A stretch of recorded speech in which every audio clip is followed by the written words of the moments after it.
പാവയ്ക്ക കഴിക്കണമെന്നുണ്ട്. പക്ഷേ അതിന്റെ കയ്പ്പാണ് നിങ്ങളുടെ പ്രശ്നം എന്നുണ്ടെങ്കിൽ ഈ വീഡിയോ ഉറപ്പായും കണ്ടു നോക്കണം. കയ്പ്പില്ലാതെ നല്ല അടിപൊളി ഒരു പാവയ്ക്ക കറി നമുക്ക് ഉണ്ടാക്കാം കേട്ടോ.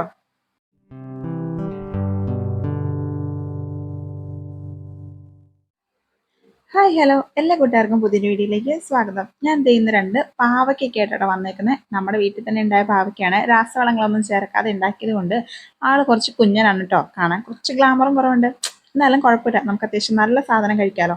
അപ്പോൾ ഇന്ന് നമ്മൾ ഈ പാവയ്ക്ക കൊണ്ടുള്ള ഒരു പരിപാടിയാണ് ചെയ്യുന്നത്. പാവയ്ക്കൊക്കെ കയ്പ്പാന്ന് പറഞ്ഞാൽ നമ്മൾ പലരും മാറ്റി വയ്ക്കാറുണ്ടല്ലേ. അപ്പോൾ പാവയ്ക്കയുടെ കയ്പ്പൊക്കെ കളഞ്ഞ് നല്ല അടിപൊളി ഒരു പാവയ്ക്കക്കറി എങ്ങനെ ഉണ്ടാക്കുന്നത് നമുക്ക് കാണാവേ. ഞാനപ്പോൾ ഈ പാവയ്ക്ക നല്ലപോലെ ഒന്ന് കഴുകി എടുത്തിട്ടുണ്ട്. എന്നിട്ട് നമുക്ക് അതിനെ ഒന്ന് കട്ട് ചെയ്ത് എടുക്കാം. നമ്മൾ എങ്ങനെയാണോ കറി വെക്കാനായിട്ട് ഉദ്ദേശിക്കുന്നത് അതിനനുസരിച്ചുള്ള വലുപ്പത്തിൽ കട്ട് ചെയ്യാം. ഞാനിപ്പോൾ കുറച്ച് നീളത്തിലാണ് കട്ട് ചെയ്തെടുക്കുന്നത്. അപ്പോൾ ഇത് മുഴുവൻ ഞാൻ ഒന്ന് കട്ട് ചെയ്തെടുക്കട്ടെ കേട്ടോ.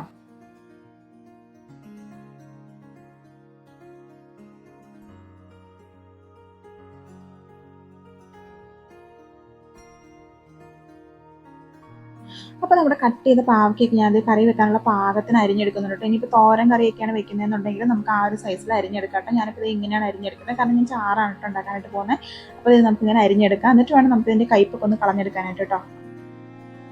അങ്ങനെ നമ്മൾ പാകത്തിനായിട്ട് അരിഞ്ഞെടുത്തേക്കുന്ന ആ ഒരു പാവയ്ക്കയിലേക്ക് ഞാൻ ആദ്യം കുറച്ച് ഉപ്പായിട്ട് ചേർത്ത് കൊടുക്കുന്നത്. ഞാൻ അവിടെ കല്ലുപ്പാണ് എടുത്തേക്കുന്നത്. ഏത് ഉപ്പാണെങ്കിലും കുഴപ്പമില്ല കേട്ടോ. ആ ഉപ്പിട്ട് കൊടുത്തിട്ട് നമുക്ക് അതിലേക്ക് ഒരു 2 ടേബിൾ സ്പൂൺ അളവിൽ ഞാൻ വിനാഗിരിയാണ് ഒഴിച്ചു കൊടുക്കുന്നത്. ഇത് നമ്മൾ എടുക്കുന്ന പാവയ്ക്കയുടെ അളവിനനുസരിച്ച് ഇതിൻ്റെ അളവ് അഡ്ജസ്റ്റ് ചെയ്യണം കേട്ടോ. എന്നിട്ട് നമുക്ക് ഇതിനെ രണ്ടിനെയും കൂടെ നല്ലപോലെ ഒന്ന് തിരുമ്മി പാവയ്ക്കയുടെ എല്ലാ ഭാഗങ്ങളിലേക്ക് വരുന്ന പോലെ ഒന്ന് തിരുമ്മി യോജിപ്പിച്ച് കൊടുക്കണം കേട്ടോ. അപ്പോൾ എല്ലാ ഭാഗത്തും നല്ലപോലെ ആ ഉപ്പും പുളിയൊക്കെ ഒന്ന് ചെല്ലണം. നമുക്ക് ഒരു അരമണിക്കൂർ നേരത്തേക്ക് മാറ്റി വെക്കണം കേട്ടോ.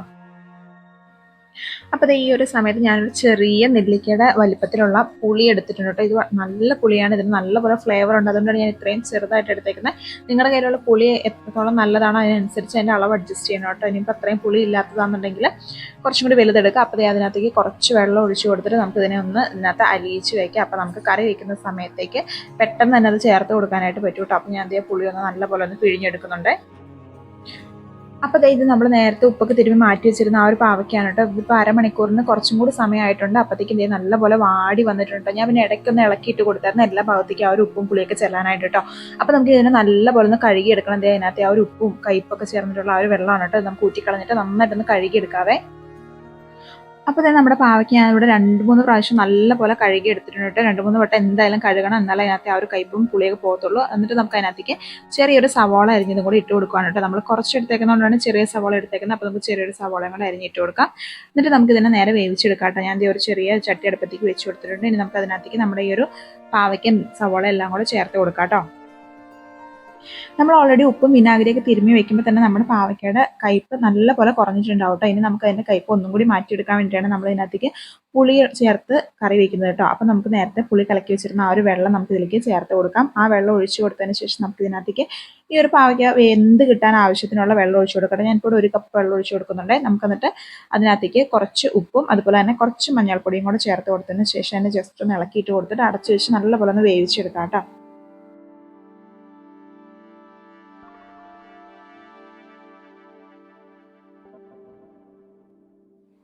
അപ്പോൾ നമ്മുടെ പാവയ്ക്കൊക്കെ ഒന്ന് വെന്ത് വരുന്ന സമയം കൊണ്ട് നമുക്ക് ഇതിനാവശ്യമായിട്ടുള്ള അരപ്പൊന്ന് റെഡിയാക്കി എടുക്കാം കേട്ടോ. ഞാനപ്പോൾ ഒരു പാൻ നേരെ അടുപ്പത്തേക്ക് വെച്ച് കൊടുത്ത് അതിനകത്തേക്ക് ചൂടായി വരുന്ന സമയത്ത് 1 സ്പൂൺ വെളിച്ചെണ്ണ ഒഴിച്ചു കൊടുക്കുന്നുണ്ട് കേട്ടോ. ഇനി നമുക്ക് അതിനകത്തേക്ക് ചിരകി വെച്ചിരിക്കുന്ന തേങ്ങ ചേർത്ത് കൊടുക്കും. ഇത് 1/2 കപ്പിൽ ഒരു അല്പം കൂടെ കൂടുതലുണ്ടാവും, 1 കപ്പ് ഇല്ല കേട്ടോ. അപ്പോൾ നമുക്ക് ഈ തേങ്ങയും കൂടെ ചേർത്ത് കൊടുത്തിട്ട് നമുക്ക് നല്ലപോലെ തേങ്ങ ഒന്ന് വറുത്തെടുക്കാം കേട്ടോ.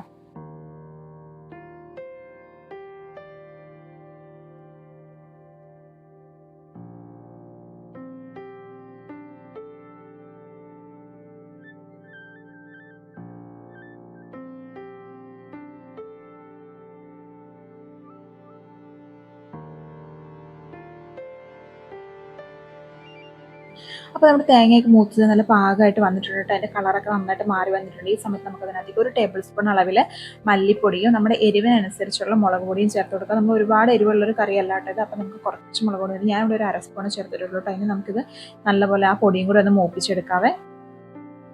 അപ്പോൾ ഇവിടെ മസാലയൊക്കെ അതിൻ്റെ ഒരു പച്ചമണമൊക്കെ മാറി റെഡി വന്നിട്ടുണ്ട്. നമുക്ക് തീ ഓഫ് ചെയ്തിട്ട് ഇതിനെ നമുക്ക് വേറൊരു പാത്രത്തിലേക്ക് മാറ്റി കൊടുക്കാം കേട്ടോ. അല്ലാന്നുണ്ടെങ്കിൽ ഇതിനുള്ളിൽ നിന്ന് കരിഞ്ഞു പോകും. അപ്പോൾ നമുക്കത് മാറ്റി ഒരു പാത്രത്തിലേക്ക് വെച്ചിട്ടുണ്ടെങ്കിൽ തണുക്കട്ടെ കേട്ടോ. അപ്പോൾ ഈ ഒരു സമയം കൊണ്ട് തന്നെ നമ്മുടെ പാവയ്ക്കൊക്കെ നല്ലപോലെ വെന്ത് റെഡിയായി വന്നിട്ടുണ്ട് കേട്ടോ. നമുക്കപ്പോൾ ഇതിനെ ഒന്ന് ജസ്റ്റ് ഒന്ന് ഇളക്കി കൊടുത്തിട്ട് നമ്മൾ തീ അങ്ങ് ഓഫ് ചെയ്ത് കൊടുത്തേക്കാവേ. എന്നിട്ട് നമുക്ക് നമ്മൾ നേരത്തെ വറുത്ത് മാറ്റി വെച്ചിരിക്കുന്ന ആ ഒരു തേങ്ങ അതിന് ചൂടൊക്കെ ആറിയിട്ടുണ്ട്. നമുക്കതെടുത്ത് നേരെ ഒരു മിക്സിയുടെ ജാറിലേക്ക് ഇട്ട് കൊടുത്ത് അരച്ചെടുക്കാം കേട്ടോ. അരയ്ക്കുന്ന സമയത്ത് അധികം വെള്ളം ചേർക്കേണ്ട, മാക്സിമം വെള്ളം കുറച്ച് ചേർത്ത് നമുക്ക് നല്ലപോലെ ഒന്ന് അരച്ചെടുക്കണം കേട്ടോ.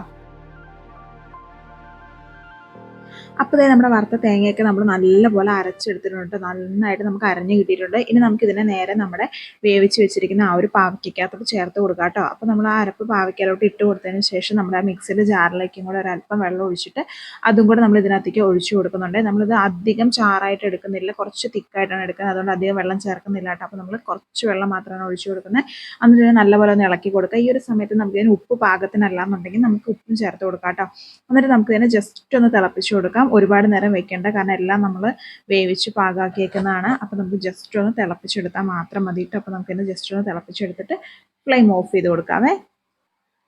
അപ്പോൾ നമുക്ക് ഇതിനകത്തേക്ക് ആവശ്യത്തിനുള്ള വറവും കൂടി ഇട്ട് കൊടുക്കാട്ടെ. ഞാൻ ജസ്റ്റ് ഒന്ന് കടുക് പൊട്ടിച്ചെടുക്കുവാണ്. പാൻ ചൂടായി കഴിഞ്ഞപ്പോൾ കുറച്ച് വെളിച്ചെണ്ണ ഒഴിച്ചു കൊടുത്ത് അതിനകത്തേക്ക് കുറച്ച് കടുകും അതുപോലെ തന്നെ കുറച്ച് കൊച്ചുള്ളിയും കൂടെ അരിഞ്ഞിട്ട് മൂപ്പിച്ച് കൊടുക്കുന്നുണ്ട്. എന്നിട്ട് അതിനകത്തേക്ക് കുറച്ച് കറിവേപ്പിലയും കൂടി ഇട്ട് കൊടുത്തിട്ടുണ്ട്. വേണമെന്നുണ്ടെങ്കിൽ 2 വറ്റൽമുളകും കൂടെ ചേർത്ത് കൊടുക്കാട്ടെ. ഞാൻ ഇപ്പോൾ ചേർക്കുന്നില്ല. എന്നിട്ട് നമുക്കിതെല്ലാം കൂടെ നമ്മൾ റെഡിയാക്കി വെച്ചിരിക്കുന്ന ആ ഒരു കറിക്കകത്തേക്ക് ചേർത്ത് കൊടുത്തിട്ട് ജസ്റ്റ് ഒന്ന് അടച്ചു വയ്ക്കുക. ഒരു 5 മിനിറ്റ് കഴിയുമ്പോൾ എടുത്ത് ഇളക്കി കൊടുത്താൽ മതി. അപ്പോൾ നമ്മുടെ കറിക്ക് നല്ലൊരു സ്മെല്ലും കിട്ടും കേട്ടോ. അപ്പോൾ ഇത് വളരെ എളുപ്പത്തിൽ തയ്യാറാക്കാൻ പറ്റുന്ന നമ്മുടെ ഒരു പാവയ്ക്കക്കറി ഇവിടെ റെഡി ആയിട്ടുണ്ട്. നമ്മൾ ആ പാവയ്ക്ക അതിൻ്റെ കയ്പ്പ് കളയാനായിട്ട് വെക്കുന്ന സമയം മാത്രമാണ് നമുക്ക് ആകെ പോകുന്നത്. ആ ടൈമിൽ നമുക്ക് വേറെ എന്തെങ്കിലുമൊക്കെ കാര്യങ്ങൾ ചെയ്യുകയും ചെയ്യാമല്ലോ. അതുകൊണ്ട് നമുക്ക് ടൈം ഒട്ടും നഷ്ടമാകുന്നില്ല. അപ്പോൾ എല്ലാവർക്കും ട്രൈ ചെയ്ത് നോക്കാം. പാവയ്ക്കയ്ക്ക് കയ്പ്പാണ് എന്ന് പറഞ്ഞ് കഴിക്കാതിരിക്കുന്നവർക്ക് നമുക്ക് ധൈര്യത്തോടെ കൊടുക്കാൻ പറ്റുന്ന നല്ല അടിപൊളി ഒരു കറിയാണ് കേട്ടോ. അപ്പോൾ എല്ലാവരും ട്രൈ ചെയ്ത് നോക്കിയിട്ട് നിങ്ങളുടെ അഭിപ്രായങ്ങൾ പറയണേ. അതുപോലെ തന്നെ നമ്മുടെ ചാനലിലെ വീഡിയോസ് ഇഷ്ടപ്പെടുകയാണെങ്കിൽ ലൈക്ക് ചെയ്യാനും ഷെയർ ചെയ്യാനും, അതുപോലെ തന്നെ ചാനൽ ആദ്യമായിട്ട് കാണുകയാണെങ്കിൽ ഒന്ന് സബ്സ്ക്രൈബ് ചെയ്യാനും മറക്കരുത് കേട്ടോ. അപ്പോൾ നമുക്ക് വീണ്ടും പുതിയൊരു വിഭവത്തിൻ്റെ വിശേഷങ്ങളുമായി കാണാം. അതുവരേക്കും ബൈ.